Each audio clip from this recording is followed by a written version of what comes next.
सूर्य भगवान की कथा। प्राचीन काल में एक बुढ़िया रहती थी। वह नियमित रूप से रविवार का व्रत करती। रविवार के दिन सूर्योदय से पहले उठकर बुढ़िया स्नान आदि से निवृत्त होकर आंगन को गोबर से लीपकर स्वच्छ करती। उसके बाद सूर्य भगवान की पूजा करती और रविवार व्रत कथा सुनकर सूर्य भगवान का भोग लगाकर दिन में एक समय भोजन करती। सूर्य भगवान की अनुकंपा से बुढ़िया को किसी प्रकार की चिंता एवं कष्ट नहीं था। धीरे धीरे उसका घर धन धान से भर गया। उस बुढ़िया को सुखी होते देख उसकी पड़ोसन उससे जलने लगी। बुढ़िया ने कोई गाय नहीं पाल रखी थी, अतः वह अपनी पड़ोसन के आंगन में बंधी गाय का गोबर लाती थी। पड़ोसन ने कुछ सोचकर अपनी गाय को घर के भीतर बांध दिया। रविवार को गोबर न मिलने से बुढ़िया अपना आंगन नहीं लीप सकी। आंगन न लीप पाने के कारण उस बुढ़िया ने सूर्य भगवान को भोग नहीं लगाया और उस दिन स्वयं भी भोजन नहीं किया। सूर्यास्त होने पर बुढ़िया भूखी प्यासी सो गई। प्रातः काल सूर्योदय से पूर्व उस बुढ़िया की आँख खुली तो वह अपने घर के आंगन में सुंदर गाय और बछड़े को देखकर हैरान हो गई। गाय को आंगन में बांधकर उसने जल्दी से उसे चारा लाकर खिलाया। पड़ोसन ने उस बुढ़िया के आंगन में बंधी सुंदर गाय और बछड़े को देखा तो वह उससे और अधिक जलने लगी। तभी गाय ने सोने का गोबर किया। गोबर को देखते ही पड़ोसन की आंखें फट गईं। पड़ोसन ने उस बुढ़िया को आस पास न पाकर तुरंत उस गोबर को उठाया और अपने घर ले गई तथा अपनी गाय का गोबर वहां रख आई। सोने के गोबर से पड़ोसन कुछ ही दिनों में धनवान हो गई। गाय प्रतिदिन सूर्योदय से पूर्व सोने का गोबर किया करती थी और बुढ़िया के उठने के पहले पड़ोसन उस गोबर को उठा कर ले जाती थी। बहुत दिनों तक बुढ़िया को सोने के गोबर के बारे में कुछ पता ही नहीं चला। बुढ़िया पहले की तरह हर रविवार को भगवान सूर्य देव का व्रत करती रही और कथा सुनती रही। लेकिन सूर्य भगवान को जब पड़ोसन की चालाकी का पता चला तो उन्होंने तेज आंधी चलाई। आंधी का प्रकोप देखकर बुढ़िया ने गाय को घर के भीतर बांध दिया। सुबह उठकर बुढ़िया ने सोने का गोबर देखा। उसे बहुत आश्चर्य हुआ। उस दिन के बाद बुढ़िया गाय को घर के भीतर बांधने लगी। सोने के गोबर से बुढ़िया कुछ ही दिन में बहुत धनी हो गई। उस बुढ़िया के धनी होने से पड़ोसन बुरी तरह जल भून कर राख हो गई और उसने अपने पति को समझा बुझाकर उसे नगर के राजा के पास भेज दिया। सुंदर गाय को देखकर राजा बहुत खुश हुआ। सुबह जब राजा ने सोने का गोबर देखा तो उसके आश्चर्य का ठिकाना न रहा। उधर सूर्य देव भगवान को भूखी प्यासी बुढ़िया को इस तरह प्रार्थना करते देख उस पर बहुत करुणा आई। उसी रात सूर्य भगवान ने राजा को स्वप्न में कहा, राजन, बुढ़िया की गाय व बछड़ा तुरंत लौटा दो, नहीं तो तुम पर विपत्तियों का पहाड़ टूट पड़ेगा, तुम्हारा महल नष्ट हो जाएगा। सूर्य भगवान के स्वप्न से बुरी तरह भयभीत राजा ने प्रातः उठते ही गाय और बछड़े को बुढ़िया को लौटा दिया। राजा ने बहुत सा धन देकर बुढ़िया से अपनी गलती के लिए क्षमा मांगी। राजा ने पड़ोसन और उसके पति को उनकी इस दुष्टता के लिए दंड दिया। फिर राजा ने पूरे राज्य में घोषणा करा दी कि सभी स्त्री पुरुष रविवार का व्रत किया करें। रविवार का व्रत करने से सभी लोगों के घर धन धान से भर जाते हैं। राज्य में चारों ओर खुशहाली छा गई। स्त्री पुरुष सुखी जीवन यापन करने लगे तथा सभी लोगों के शारीरिक कष्ट भी दूर हो गए। माता सीता की कथा। यह कहानी सीता माता कहती थी और श्री राम इसे सुना करते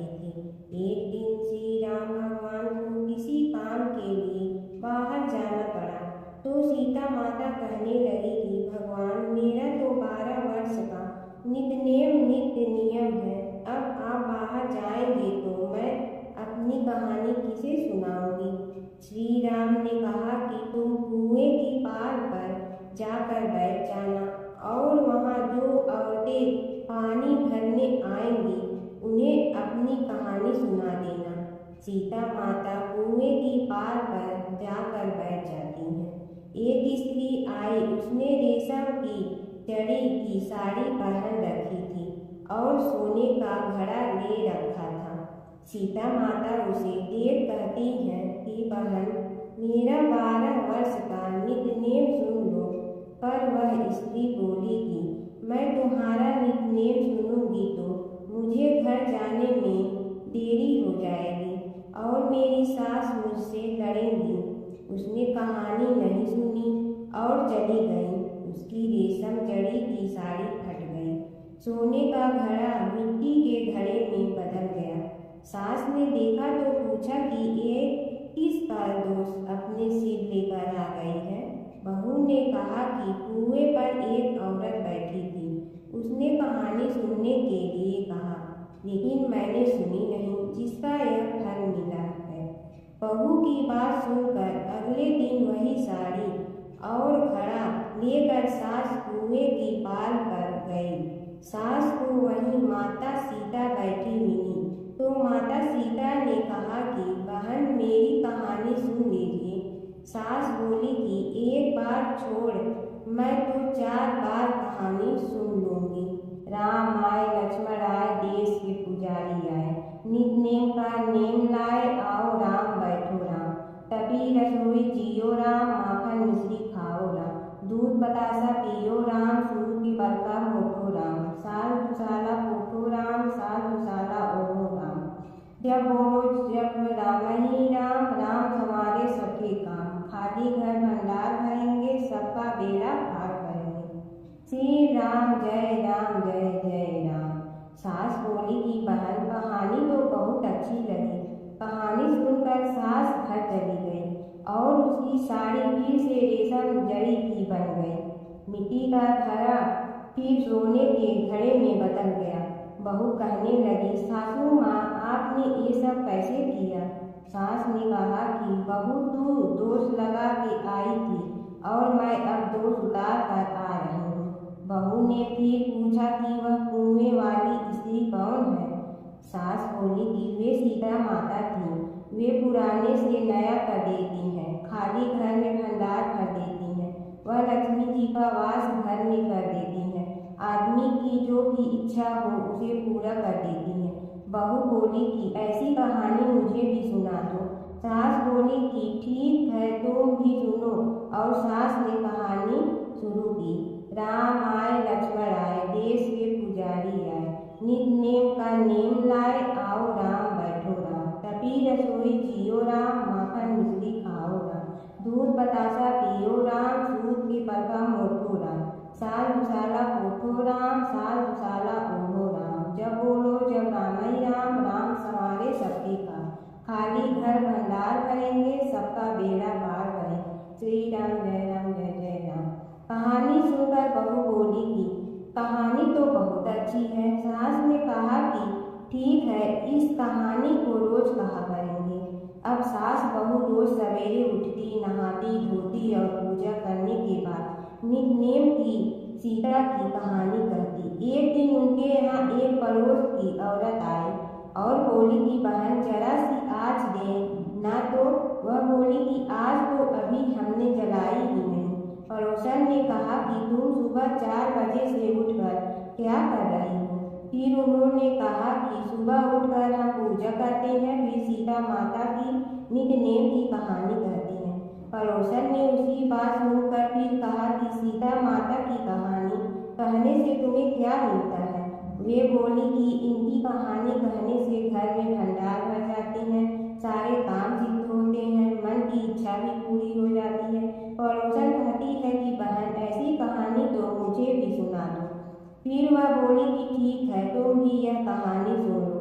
राम आए, लक्ष्मण आए, देश के पुजारी आए, नितनेम का नेम लाए, आओ राम बैठो राम। सारी कहानी सुनने के बाद पड़ोसन कहने लगी, बहन, कहानी तो मुझे बहुत अच्छी लगी। अब वह पड़ोसन भी नितनेम सीता माता की कहानी कहने लगी। कहानी कहने से सीता माता ने पड़ोसन के भी भंडार भर दिए। अब तो पूरे मोहल्ले में नितनेम की कथा चल पड़ी। हर किसी की मनोकामना पूरी होने लगी। हे सीता माता, जैसे आपने उनके भंडार भरे, वैसे ही आप हमारे भी भंडार भरना, सबकी भरना, कहानी सुनने वाले के भी और कहानी कहने वाले के भी। एक समय की बात है, एक भाई बहन रहते थे। बहन का नियम था कि वह अपने भाई का चेहरा देखते ही खाना खाती थी। हर रोज वह सुबह उठती थी और जल्दी जल्दी सारा काम करके अपने भाई का मुंह देखने के लिए उसके घर जाती थी।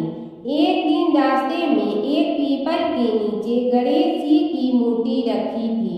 उसने भगवान के सामने हाथ जोड़कर कहा कि मेरे जैसा अमर सुहाग और मेरे जैसा अमर पीहर सबको दीजिए। यह कहकर वह आगे बढ़ जाती है।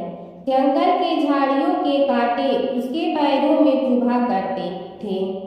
एक दिन भाई के घर पहुंची और भाई का मुंह देख कर बैठ गई तो भाभी ने पूछा, पैरों में क्या हो गया है? यह सुनकर उसने भाभी को जवाब दिया कि रास्ते में जंगल के झाड़ियों के गिरे हुए कांटे पांव में चुभ गए हैं। जब वह वापस अपने घर आ जाए तब भाभी ने अपने पति से कहा कि रास्ते को साफ करवा दो, आपकी बहन के पांव में बहुत सारे कांटा चुभ गए हैं। भाई ने तब कुल्हाड़ी लेकर सारी झाड़ियों को काट कर रास्ता साफ कर दिया, जिससे गणेश जी का स्थान भी वहां से हट गया। यह देखकर भगवान गुस्सा हो गए और उसके भाई के प्राण भर लिए। लोग अंतिम संस्कार के लिए जब भाई को ले जा रहे थे तब उसकी भाभी रोते हुए लोगों से कही, थोड़ी देर रुक जाओ, उसकी बहन आने वाली है, वह अपने भाई का मुंह देखे बिना नहीं रह सकती है, उसका यह नियम है। तब लोगों ने कहा, आज तो देख लेगी पर कल कैसे देखेगी? रोज दिन की तरह बहन अपने भाई का मुंह देखने के लिए जंगल में निकली। तब जंगल में उसने देखा कि सारा रास्ता साफ किया हुआ है। जब वह आगे बढ़ी तो उसने देखा कि सिद्धिविनायक को भी वहां से हटा दिया गया है। तब उसने जाने से पहले गणेश जी को एक अच्छे स्थान पर रखकर उन्हें स्थान दिया और हाथ जोड़कर बोली, भगवान मेरे जैसा अमर सुहाग और मेरे जैसा अमर पीहर सबको देना। और फिर बोलकर आगे निकल गए। भगवान सोचने लगे, अगर इसकी नहीं सुनी तो हमें कौन मानेगा, हमें कौन पूजेगा? तब सिद्धिविनायक ने उसे आवाज दी, बेटी इस खेजड़ी की 7 पत्तियां लेकर जा और उसे कच्चे दूध में धोकर भाई के ऊपर छींटा मार देना, वह उठकर बैठ जाएगा। यह सुनकर जब पीछे मुड़ी तो वहां कोई नहीं था। फिर वह यह सोचने लगी कि ठीक है, जैसा सुना वैसा कर लेती हूँ। फिर वह 7 खेजड़ी की पत्तियां लेकर अपने भाई के घर पहुंची। उसने देखा वहां कई लोग बैठे हुए हैं, भाभी बैठी रो रही है और भाई की लाश रखी है। तब उसने पत्तियों को बताए हुए नियम के तहत भाई के ऊपर इस्तेमाल किया। तब भाई उठकर बैठ गया। भाई बोला बहन से, मुझे बहुत ही गहरी नींद आ गई थी। तब बहन बोली, यह नींद किसी दुश्मन को भी न आए, और उसने सारी बात अपने भाई को बता दी। हिंदू पंचांग का अंतिम महीना फाल्गुन मास होता है। फाल्गुन मास में महाशिवरात्रि और होली ये 2 सबसे बड़े त्योहार पड़ते हैं जो कि बहुत ही धूमधाम से मनाए जाते हैं। हिंदू धर्म के अनुसार अनेक देवताओं में से एक चंद्र देवता है। चंद्र के देवता भगवान शिव हैं और शिव जी ने चंद्रमा को अपने सिर पर धारण कर रखा है। अतः पुराणों की माने तो फाल्गुन मास चंद्र देव की आराधना के लिए सबसे उपयुक्त समय होता है, क्योंकि यह चंद्रमा का जन्म माह माना जाता है। फाल्गुन माह में भगवान श्री कृष्ण की आराधना का भी विशेष महत्व है। इस माह में विशेषकर भगवान श्री कृष्ण के 3 स्वरूपों की पूजा करना बहुत ही लाभदायी माना जाता है। इसमें श्री कृष्ण के बाल कृष्ण स्वरूप, युवा रूप के कृष्ण और गुरु कृष्ण की पूजा की जाती है। बाल कृष्ण रूप की पूजा संतान पाने के लिए, युवा स्वरूप कृष्ण का पूजन दाम्पत्य जीवन मधुर बनाने हेतु और गुरु रूप कृष्ण का पूजन मोक्ष और वैराग्य पाने के लिए ही फागुन के महीने में कृष्ण जी का पूजन अवश्य ही सभी को करना चाहिए। साथ ही श्री गणेश के पूजन का भी महत्व है। फागुन मास की कथा। फागुन मास की कथा के अनुसार सतयुग की बात है। उस समय एक बड़ा ही धर्मात्मा राजा का राज्य था। उसके राज्य में एक ब्राह्मण था, उसका नाम था विष्णु शर्मा। विष्णु शर्मा के 7 पुत्र थे और वे सातों अलग अलग रहते थे। जब विष्णु शर्मा का वृद्धावस्था का समय आया तो उसने सब बहुओं से कहा, तुम सब गणेश का व्रत करो। स्वयं विष्णु शर्मा भी इस व्रत को किया करता था। अब बूढ़ा हो जाने पर वो यह दायित्व अपनी बहुओं को सौंपना चाहता था।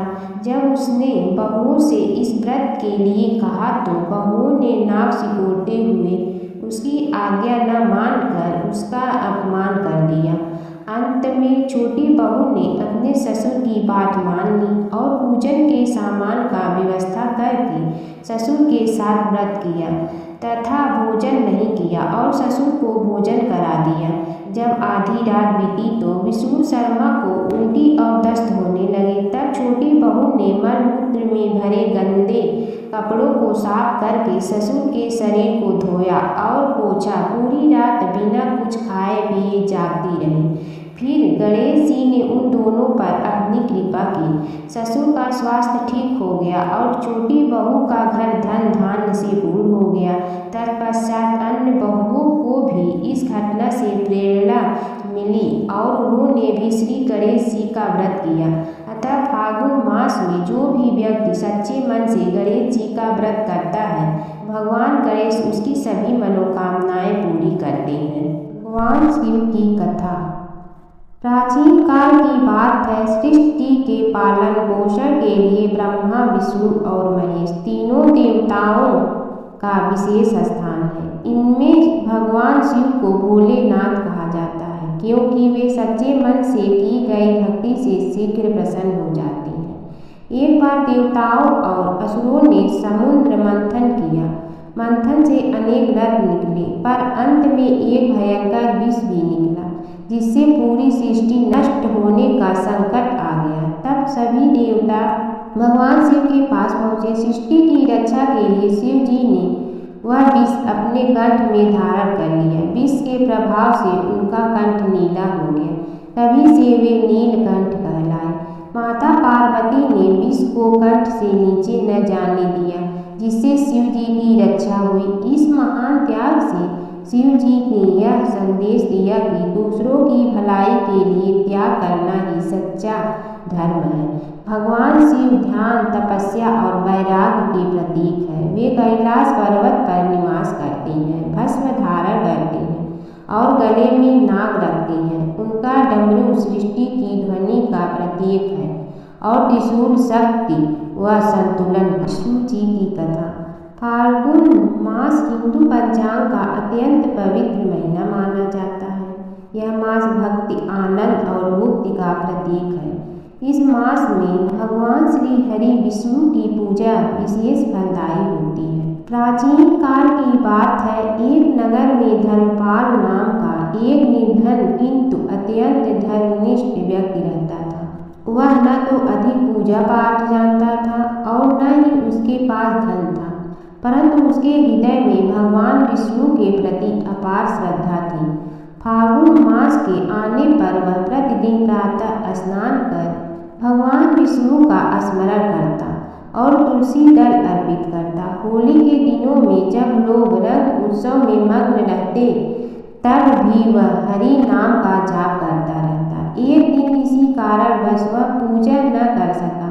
मन में ग्लानि हुई और रात को उसने भगवान विष्णु से क्षमा याचना की। उसी रात उसे स्वप्न में विष्णु ने दर्शन दिए और कहा, हे भक्त, फागुन मास में जो भी व्यक्ति श्रद्धा से मेरा स्मरण करता है, मैं उसके सभी पाप हर लेता हूँ।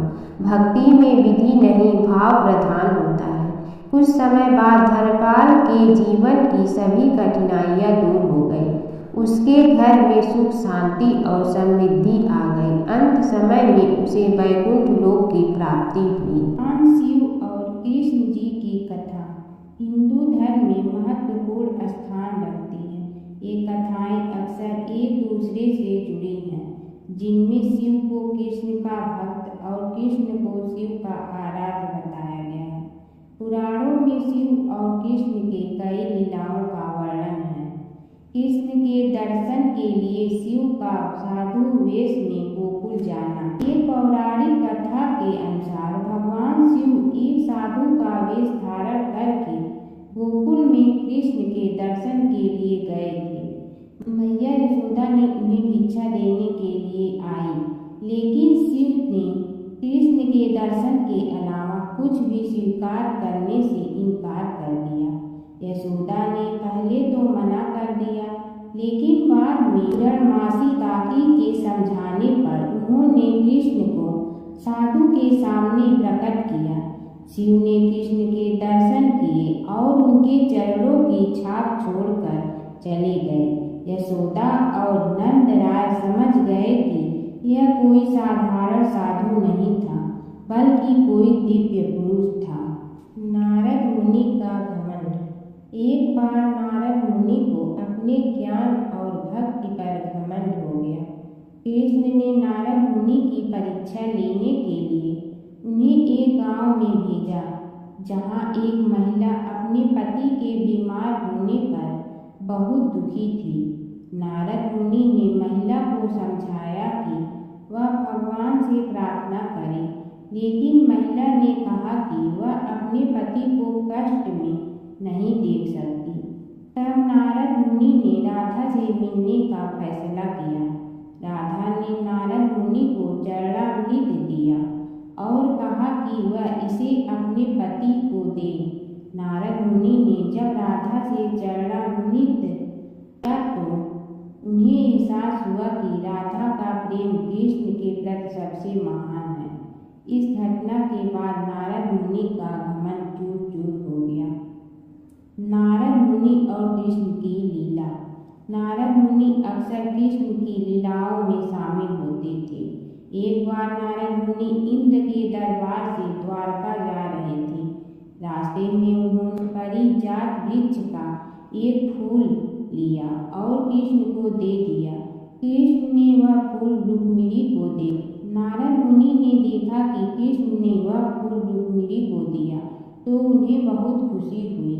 एक समय की बात है कि विष्णु भगवान का विवाह लक्ष्मी जी के साथ निश्चित हो गया।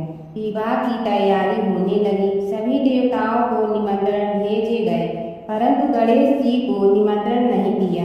कारण जो भी रहा हो, अब भगवान विष्णु की बारात जाने का समय आ गया। सभी देवता अपनी पत्नियों के साथ विवाह समारोह में आए।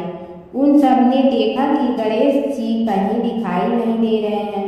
तब वे आपस में चर्चा करने लगे कि क्या गणेश जी को कोई न्योता नहीं दिया है या स्वयं गणेश जी ही नहीं आए हैं। सभी को इस बात पर आश्चर्य होने लगा। तभी राम ने विचार किया कि विष्णु भगवान से भी इसका कारण पूछा जाए। विष्णु भगवान से पूछने पर उन्होंने कहा कि हमने गणेश जी के पिता भोलेनाथ महादेव को न्योता भेजा है। यदि गणेश जी अपने पिता के साथ आना चाहते हैं तो आ जाते, अलग से न्योता देने की कोई आवश्यकता भी नहीं थी। दूसरी बात यह है कि उनको 1.25 मन मूंग, 1.25 मन चावल, 1.25 मन घी और 1.25 मन लड्डू का भोजन दिन भर में चाहिए। यदि गणेश जी नहीं आएंगे तो कोई बात नहीं, दूसरे के घर जाकर इतना सारा खाना पीना अच्छा भी नहीं लगता। इतनी वार्ता कर ही रहे थे कि किसी एक ने सुझाव दिया, यदि गणेश जी आ भी जाए तो उनके द्वारपाल बनाकर बैठा देंगे कि आप घर की याद रखना। आप वो चूहे पर बैठकर धीरे धीरे चलोगे तो बारात से बहुत पीछे रह जाओगे। यह सुझाव भी सबको पसंद आ गया तो विष्णु भगवान ने भी अपनी सहमति दे दी। होना क्या था कि इतने में गणेश जी वहां आ पहुंचे और उन्हें समझा बुझा कर घर की रखवाली करने बैठा दिया गया। बारात चल रही थी तब नारद जी ने देखा कि गणेश जी तो दरवाजे पर ही बैठे हुए हैं। तो वे गणेश जी के पास गए और रुकने का कारण पूछा। गणेश जी कहने लगे कि विष्णु भगवान ने मेरा बहुत अपमान किया है। नारद जी ने कहने लगे कि अपनी मूसक सेना को आगे भेज दे तो वह रास्ता खोद देगी, जिससे उनके वाहन धरती में धंस जाएंगे। तब आपको सम्मान पूर्वक बुलाना पड़ेगा। अब तो गणेश जी ने अपनी मूसक सेना जल्दी से आगे भेज दी और सेना ने जमीन पोली कर दी। जब बारात वहां से निकली तो रथों के पहिए धरती में धंस गए। लाख कोशिश करे परंतु पहिए नहीं निकले। सभी ने अपने अपने उपाय किए परंतु पहिए तो नहीं निकले, बल्कि जगह जगह से टूट गए। किसी की समझ में नहीं आ रहा था कि अब क्या किया जाए। तब तो नारद जी ने कहा, आप लोगों ने गणेश जी का अपमान करके अच्छा नहीं किया।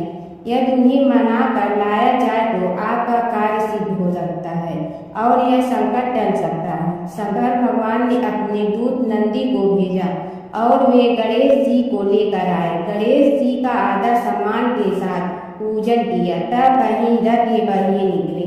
अब रथ के पहिए निकल के परंतु टूट गए तो उन्हें सुधारे गए। पास के खेत में खाटी काम कर रहा था, उसे बुलाया गया। खाटी अपना कार्य करने के पहले श्री गणेशाय नमः कहकर गणेश जी की वंदना मन ही मन करने लगा। देखते ही देखते खाटी ने सभी पहियों को ठीक कर दिया।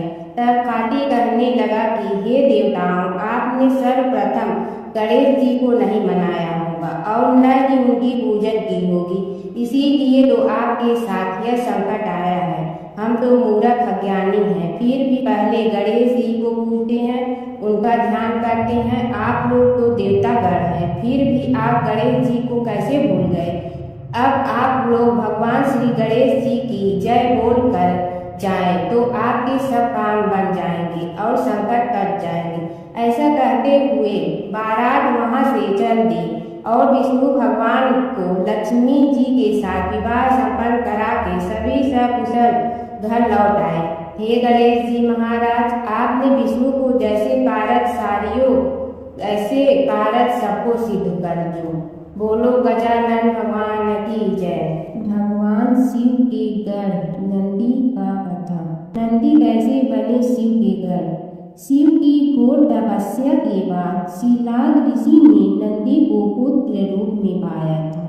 शिलाद ऋषि ने अपने पुत्र नंदी को संपूर्ण वेदों का ज्ञान प्रदान किया। एक दिन शिलाद ऋषि के आश्रम में मित्र और वरुण नाम के दो दिव्य ऋषि पधारे।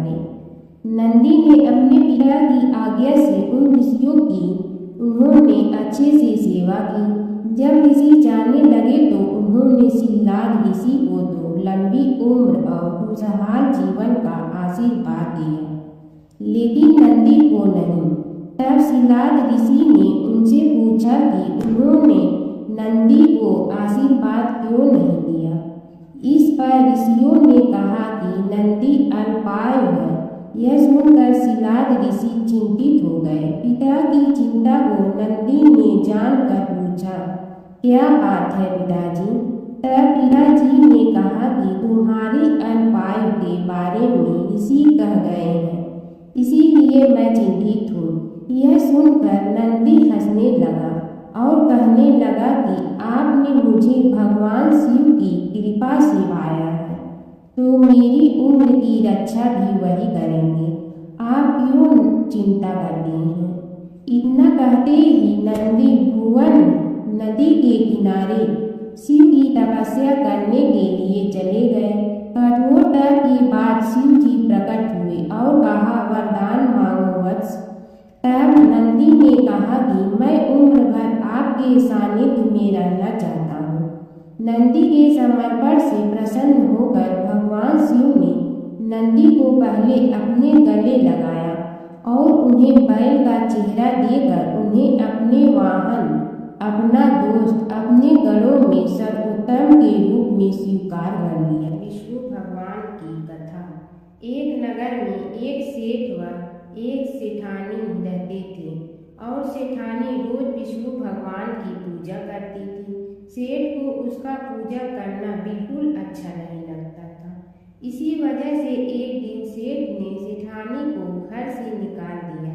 घर से निकलने पर वह जंगल की ओर गई तो देखा 4 आदमी मिट्टी खोदने का काम कर रहे थे। उसने कहा कि मुझे नौकरी पर रख लो। उन्होंने उसे रख लिया, लेकिन मिट्टी खोदने से सेठानी के हाथों में छाले पड़ गए और उसके बाल भी उड़ गए। वह आदमी कहते हैं कि बहन, लगता है तुम किसी अच्छे घर की महिला हो। तुम्हें काम करने की आदत नहीं है। तुम एक काम रहने दो और हमारे घर का काम कर लिया करो। वह चारों आदमी उसे अपने साथ घर ले गए और वह 4 मुट्ठी अनाज लाते और सभी बांट कर खा लेते। एक दिन सेठानी ने कहा कि कल से 8 मुट्ठी अनाज लाना। अगले दिन वह 8 मुट्ठी अनाज लाए और सेठानी पड़ोसन से आग मांग लाई। उसने भोजन बनाया, विष्णु भगवान को भोग लगाया, फिर सभी को खाने को दिया। सारे भाई बोले कि बहन, आज तो भोजन बहुत स्वादिष्ट बना है। सेठानी ने कहा कि भगवान का जूठा है तो स्वाद तो होगा ही। सेठानी के जाने के बाद सेठ भूखा रहने लगा और आस पड़ोस के सारे लोग कहने लगे कि ये तो सेठानी के भाग्य से खाता था। एक दिन सेठ अपनी सेठानी को ढूंढने चल पड़ा। उसने ढूंढते हुए वह भी उस जंगल में पहुंच गया जहां वह चारों आदमी मिट्टी खोद रहे थे। सेठ ने उन्हें देखा तो कहा कि भाई, मुझे भी काम पर रख लो। उन आदमियों ने उसे काम पर रख लिया, लेकिन मिट्टी खोदने से उसके भी हाथों में छाले पड़ गए और बाल उड़ने लगे। उसकी यह हालत देख चारों बोले कि तुम्हें काम की आदत नहीं है, तुम हमारे साथ चलो और हमारे घर में रह लो। सेठ उन चारों आदमियों के साथ उनके घर चला गया और जाते ही उसने सेठानी को पहचान लिया, लेकिन सेठानी घूंघट में थी तो सेठ को देख नहीं पाई। सेठानी ने सभी के लिए भोजन तैयार किया और हर रोज की भांति विष्णु भगवान को भोग लगाया। उसने उन चारों भाइयों को भोजन परोस दिया, लेकिन जैसे ही वह सेठ को भोजन देने लगी तो विष्णु भगवान ने उसका हाथ पकड़ लिया। भाई बोले कि बहन, ये तुम क्या कर रही हो? वह बोली, मैं कुछ नहीं कर रही हूँ, मेरा हाथ तो विष्णु भगवान ने पकड़ लिया है। भाई बोले, हमें भी विष्णु भगवान के दर्शन कराओ। उसने भगवान से प्रार्थना की तो विष्णु जी प्रकट हो गए। सभी ने दर्शन किए। सेठ ने सेठानी से क्षमा मांगी और सेठानी को साथ चलने को कहा। भाइयों ने अपनी बहन को बहुत सा धन देकर विदा किया। जब सेठानी के साथ सेठ भी भगवान विष्णु की पूजा करने लगा और उनके परिणाम से उनका घर अन्न धन से भर गया। एक बार अपने पुत्र के खातिर भगवान शिव और श्री कृष्ण के बीच छिड़ गया था प्रलयंकारी युद्ध। भगवान शिव जहाँ प्रलय के देवता हैं, वहीं श्री कृष्ण पालन करता। दोनों के कारण ही यह जगत सुचारू रूप से चल रहा है और दोनों महाशक्तिशाली हैं। लेकिन कभी आपने सोचा है कि अगर कभी दोनों में युद्ध हुआ तो उसका इस संसार पर क्या असर पड़ेगा और दोनों में से विजयी कौन होगा? चलिए जानते हैं एक पौराणिक कथा जहां इन दोनों के भयंकर युद्ध का वर्णन मिलता है। पौराणिक कथा के अनुसार एक बार राजा बलि के सबसे बड़े पुत्र बाणासुर ने शिवपुत्र कार्तिकेय की सुंदरता से मोहित होकर भगवान शिव का पुत्र बनने की इच्छा जताई। उसने भगवान शिव की कठोर तपस्या की, जिसके बाद शिव जी ने उसे अपने पुत्र के रूप में स्वीकार कर लिया। एक समय ऐसा आया जब बाणासुर की पुत्री उषा को श्री कृष्ण के पुत्र अनिरुद्ध से प्रेम हो गया। उषा की मायावी मित्र अप्सरा चित्रलेखा ने अनिरुद्ध और उषा का गंधर्व विवाह करा दिया। जब बाणासुर को यह बात पता चली तो उसने अनिरुद्ध का अपहरण कर उसे अपना बंदी बना लिया। फिर क्या था, श्री कृष्ण ने अपनी पूरी सेना के साथ बाणासुर की नगरी पर धावा बोल दिया। श्री कृष्ण और बाणासुर का युद्ध। बाणासुर श्री कृष्ण की नारायणी सेना से अकेले नहीं लड़ सकता था, इसलिए उसने भगवान शिव से मदद मांगी। अब युद्ध में श्री कृष्ण की नारायणी सेना के विरुद्ध बाणासुर की सेना के साथ भगवान शिव और कुमार कार्तिकेय भी लड़ रहे थे।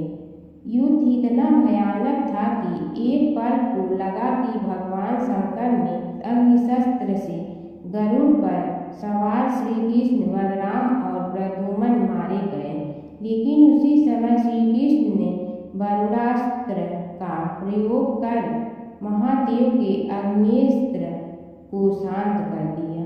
फिर शिव जी के अस्त्रों के जवाब में श्री कृष्ण ने वैष्णवास्त्र का प्रयोग किया, जिससे संपूर्ण जगत अंधकार में डूब गया। गुस्से में भगवान शंकर ने 4 पंखा वाला बाण अपने हाथ में ले लिया, तो श्री कृष्ण ने जीभरास्त्र उठाया। इस तरह यह युद्ध समय के साथ विकराल हो गया और इस युद्ध से समस्त सृष्टि में हाहाकार मच गया। तब ब्रह्मा जी को युद्ध रोकने आना पड़ा। उन्होंने दोनों को सारी स्थिति स्पष्ट की थी, किस प्रकार उनके युद्ध से संसार का विनाश हो रहा है। उनके समझाने के बाद महादेव युद्ध में पीछे हट गए, लेकिन कार्तिकेय और बाणासुर भगवान श्री कृष्ण से युद्ध करते रहे। जब श्री कृष्ण ने बाणासुर को परास्त किया, अंत में भगवान श्री कृष्ण ने युद्ध में बाणासुर को पराजित करने के लिए अपना सुदर्शन चक्र प्रयोग किया और उसकी मदद से बाणासुर के सहस्त्र भुजाओं को काट डाला। जैसे ही श्री कृष्ण अपने चक्र से उसका वध करने लगे, कार्तिकेय के साथ महादेव वहां फिर से पहुंच गए, लेकिन इस बार उन्होंने युद्ध करने के बजाय श्री कृष्ण से बाणासुर को माफ करने का अनुरोध किया। भगवान शिव ने श्री कृष्ण से कहा कि मैंने इसे अभय दान दिया है, इसलिए अगर आप इसका वध कर देंगे तो मेरा वचन झूठा पड़ जाएगा। शिव जी के ऐसा कहने पर श्री कृष्ण ने बाणासुर को क्षमा कर दिया और अनिरुद्ध, उषा सहित अपनी पूरी सेना लेकर वहां से चल दिए। बाणासुर को आज भी अजर अमर माना जाता है और बाद में भगवान शिव के उसे अपने गढ़ों में शामिल कर लिया। गणेश और बुढ़िया माई की कथा। एक बुढ़िया थी, वह बहुत ही गरीब और दृष्टिहीन थी। उसके एक बेटा और बहू थे। वह बुढ़िया सदैव गणेश जी की पूजा किया करती थी। एक दिन गणेश जी प्रकट होकर उस बुढ़िया से बोले, बुढ़िया माँ, तू जो चाहे सो मांग ले। बुढ़िया बोली, मुझे तो मांगना नहीं आता, कैसे और क्या मांगो। तब गणेश जी बोले, अपने बहू बेटे से पूछ कर मांग ले। तब बुढ़िया ने अपने बेटे से कहा, गणेश जी कहते हैं तू कुछ मांग ले, बता मैं क्या मांगूं। पुत्र ने कहा, माँ तू धन मांग ले। बहू से पूछा तो बहू ने कहा, नाती मांग ले।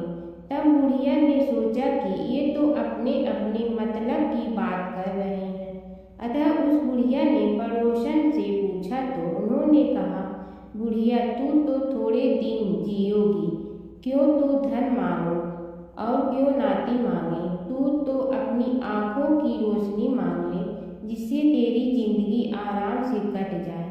इस पर बुढ़िया बोली, यदि आप प्रसन्न है तो मुझे 9 करोड़ की माया दे, निरोगी काया दे, अमर सुभाग दे, आंखों की रोशनी दे, नाती दे, पोता दे और सब परिवार को सुख दे और अंत में मोक्ष दे। यह सुनकर तब गणेश जी बोले, बुढ़िया माँ, तुमने तो हमें ठग लिया, फिर भी जो तूने मांगा है वचन के अनुसार सब तुझे मिलेगा। और यह कहकर गणेश जी अंतर ध्यान हो गए। उधर बुढ़िया माँ ने जो कुछ मांगा वह सब कुछ मिल गया।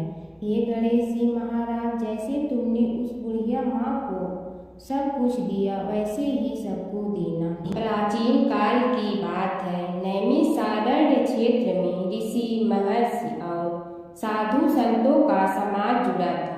उसमें श्री सूत जी भी विद्यमान थे।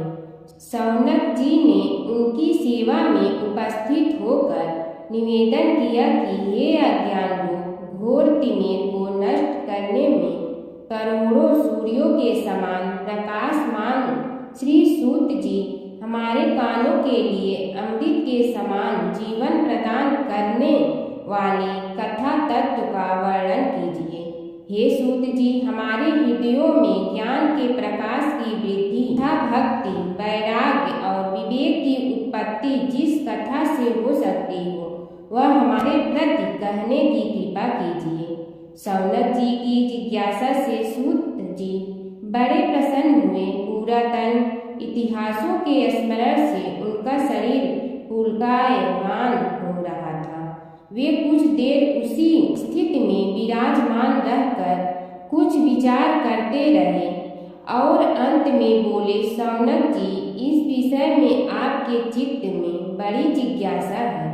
आप धन्य हैं जो सदैव ज्ञान की प्राप्ति में तत्पर रहते हुए विभिन्न पुराण कथाओं की जिज्ञासा रखते हैं। आज मैं आपको ज्ञान के परम स्रोत रूप श्री गणेश जी का जन्म कर्म रूप चरित्र सुनाऊंगा। गणेश जी से ही सभी ज्ञानों, सभी विद्याओं का उद्भव हुआ है। अब आप सावधान चित्त से विराजमान हो। श्री गणेश जी के ध्यान और नमस्कार पूर्वक उनका चरित्र श्रवण करें। नमस्तस्मै गणेशाय ब्रह्मा विद्या प्रदायिनी यनागस्त्यसमः साक्षात् विघ्न सागर शोषणे। कैसे हैं वे श्री गणेश जो सभी प्रकार की ब्रह्म विद्याओं को प्रदान करने वाले अर्थात ब्रह्मा के सगुण और निर्गुण स्वरूप पर प्रकाश डालने और जीव ब्रह्मा का अभेद प्रतिपादन करने वाली विद्याओं के दाता हैं। वे विघ्नों के समुद्रों को महर्षि अगस्त्य के समान शोषण करने में समर्थ हैं। इसलिए उनका नाम विघ्न सागर शोषक के नाम से प्रसिद्ध है। मैं उन भगवान श्री गणेश जी को नमस्कार करता हूँ। प्रथम पूजा के अधिकारी श्री गणेश जी, यह कहकर सूत जी कुछ समय के लिए मौन हो गए और फिर बोले, शौनक जी, भगवान गणेश जी ही सर्वप्रथम पूजा प्राप्ति के अधिकारी हैं। किसी भी देवता की पूजा करो, पहले उनकी पूजा करो।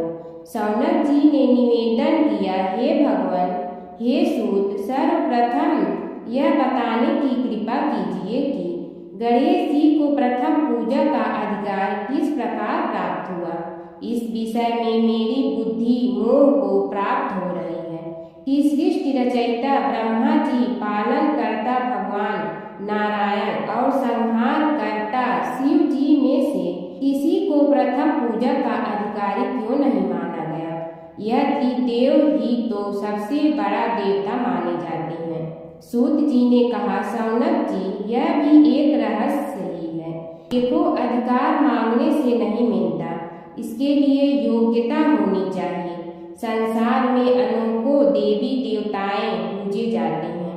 पहले जो जिसका इष्ट देव होता है वह उसी की पूजा किया करता है। इससे बड़े देवताओं के महत्व में कमी आने की आशंका उत्पन्न हो गई। इस कारण देवताओं में परस्पर विवाद होने लगा। वे उसका निर्णय प्राप्त करने के लिए शिव जी के पास पहुँचे और प्रणाम करके पूछने लगे, प्रभु, हम सब में प्रथम पूजा का अधिकारी कौन है। शिव जी सोचने लगे कि किसे प्रथम पूजा का अधिकारी माने। तभी उन्हें एक युक्ति सूझी। बोले, देवगण, इसका निपटारा बातों से नहीं तथ्यों से होगा। इसके लिए एक प्रतियोगिता रखनी होगी, शिव की परिक्रमा करने की प्रतियोगिता। देवगण उनका मुख देखने लगे, शंकित हृदय से सोचने लगे कि कैसी प्रतियोगिता रहेगी। यह शिव जी ने उनके मन के भाव ताड़ लिए, इसलिए सांत्वना भरे शब्दों में बोले, घबराओ मत, कोई कठिन परीक्षा नहीं ली जाएगी। बस इतना ही कि सभी अपने अपने वाहनों पर चढ़कर संसार की परिक्रमा करो और फिर यहाँ लौट आओ। जो पहले लौटेगा वही सर्वप्रथम पूजा का अधिकारी होगा। अब क्या देर थी, सभी अपने अपने वाहन पर चढ़कर दौड़ पड़े। किसी का वाहन गजराज था तो किसी का सिंह, किसी का भैंसा तो किसी का मृग, किसी का हंस तो किसी का उल्लू, किसी का अश्व तो किसी का श्वान। अभिप्राय यह है कि वाहनों को विविधता के दर्शन उस समय जितने भले प्रकार से हो सकते थे उतने अन्य समय में नहीं। सबसे गया बीता वाहन गणेश जी का था मूषक, उससे चूहा भी कहते हैं। ऐसे वाहन के बल भरोसे इस प्रतियोगिता में सफल होना तो क्या, सम्मिलित होना भी हास्यास्पद है। गणेश जी ने सोचा, छोड़ो, क्या होगा प्रतियोगिता में भाग लेने से, हम तो यहाँ बैठे रहकर ही तमाशा देखेंगे। वे बहुत देर तक विचार करते रहे। अंत में उन्हें एक युक्ति सूझी। शिव जी स्वयं ही जगदाता हैं, यह संसार उन्हीं का प्रतिबिंब है, तब क्यों न इन्हीं की परिक्रमा कर ली जाए। इनकी परिक्रमा करने से ही संसार की परिक्रमा हो जाएगी। ऐसा निश्चय कर उन्होंने मूषक पर चढ़कर शिव जी की परिक्रमा की और उनके समक्ष जा पहुँचे। शिव जी ने कहा, तुमने परिक्रमा पूर्ण कर ली? उन्होंने उत्तर दिया, जी हाँ। शिव जी सोचने लगे कि इसे तो यहीं घूमते हुए देखा, फिर परिक्रमा कैसे कराया। देवताओं का परिक्रमा करके लौटना आरंभ हुआ और उन्होंने गणेश जी को वहां बैठे देखा तो माथा ठनक गया। फिर भी साहस करके बोले, अरे तुम विश्व की परिक्रमा के लिए नहीं गए? गणेश जी ने कहा, अरे मैं कब का यहाँ आ गया। देवता बोले, तुम्हें तो कहीं भी नहीं देखा। गणेश जी ने उत्तर दिया, देखते कहाँ से, समस्त संसार शिव जी में विद्यमान है। इनकी परिक्रमा करने से ही संसार की परिक्रमा पूर्ण हो गई। सूत जी बोले, सौनक, इस प्रकार गणेश जी ने अपनी बुद्धि के बल पर ही विजय प्राप्त कर ली। उनका कथन सत्य था, इसलिए कोई विरोध करता भी तो कैसे।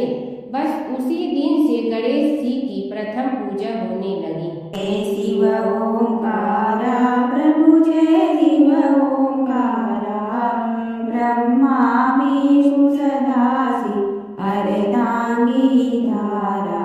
जय शिव ओंकारा, एकानन चतुरानन पंचानन राजे, हंसासन गरुड़ासन वृषवाहन साजे। जय शिव ओंकारा, दो भुज चार चतुर भुज दस भुज अति सोहे, तीनों रूप निरखते त्रिभुवन जन मोहे। जय शिव ओंकारा, अक्षमाला वनमाला मूंड मलाधारी, चंदन मृग मग सोहे बहुले शुभकारी। जय शिव ओंकारा, श्वेतांबर पीतांबर बागंबर अंगे, ब्रह्मादिक सनकादिक प्रेतादिक संगे। जय शिव ओंकारा, करके मध्य कमंडलु और त्रिशूलधारी, सुखकारी दुखहारी जग पालनकारी। जय शिव ओंकारा, ब्रह्मा विष्णु सदा शिव जानते अविवेका, रणवाचर में शोभित ए तीनों एका। जय शिव ओंकारा, त्रिगुण स्वामी जी की आरती जो कोई नर गावे, कहत शिवानंद स्वामी